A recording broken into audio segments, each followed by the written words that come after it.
കുഞ്ഞു വിശേഷം ഉണ്ട് കേട്ടോ. ഇന്ന് എന്റെ ലൈഫിലെ ഇമ്പോർട്ടന്റ് ആയിട്ടുള്ള ഒരു ദിവസമാണ്. ഇത് ഞങ്ങളുടെ നാട്ടില് പുതിയതായിട്ട് വന്നൊരു കേക്ക് കഫേയാണ്. അതുകൊണ്ട് ഒരു കേക്ക് വാങ്ങിക്കാൻ വേണ്ടി വന്നാട്ടോ. ഇനി വിഷയത്തിലേക്ക് വരും. ഇന്ന് എന്റെ ബർത്ത്ഡേ ഒന്നല്ല, ഇന്ന് ഞങ്ങളുടെ സെക്കൻഡ് വെഡിങ് ആനിവേഴ്സറി ആട്ടോ. ഞങ്ങളെ പോലെ ഡിസ്റ്റൻസ് റിലേഷൻഷിപ്പില് ഇതേപോലെ കേക്ക് കട്ടിയത് സെലിബ്രേറ്റ് ചെയ്യുന്നവരുടെ ഒന്ന് കമന്റ് ചെയ്യണേ.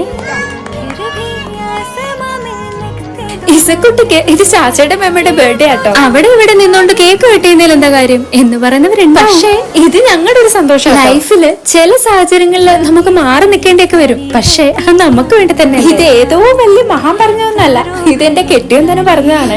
അതിനിടയ്ക്ക് ഇസക്കുട്ടിക്ക് ഞാനൊരു പീസ് കേക്ക് കൊടുത്തു. ഞങ്ങളുടെ വെഡിങ് ആനിവേഴ്സറി കഴിഞ്ഞ് അടുത്ത 2 ദിവസം കൂടെ കഴിഞ്ഞ് അപ്പച്ചന്റെ മമ്മിന്റെ വെഡിങ് ആനിവേഴ്സറി ആണ്. അതുകൊണ്ട് അവരറിയാതെ ഞാൻ ഒരു കേക്കും കൂടെ വാങ്ങി വെച്ചിട്ടുണ്ടായിരുന്നു. ഇതിപ്പോ 2 കേക്കൊക്കെ വാങ്ങിക്കേണ്ട ആവശ്യമുണ്ടോന്നായിരുന്നു അപ്പച്ചന്റെ ചോദ്യം. 2 വെഡിങ് ആനിവേഴ്സറി വരുമ്പോ 2 കേക്ക് വാങ്ങിക്കണ്ടേ? ഇതൊക്കെ ഒരു സന്തോഷം. Anyways wishes to have such a beautiful journey ahead.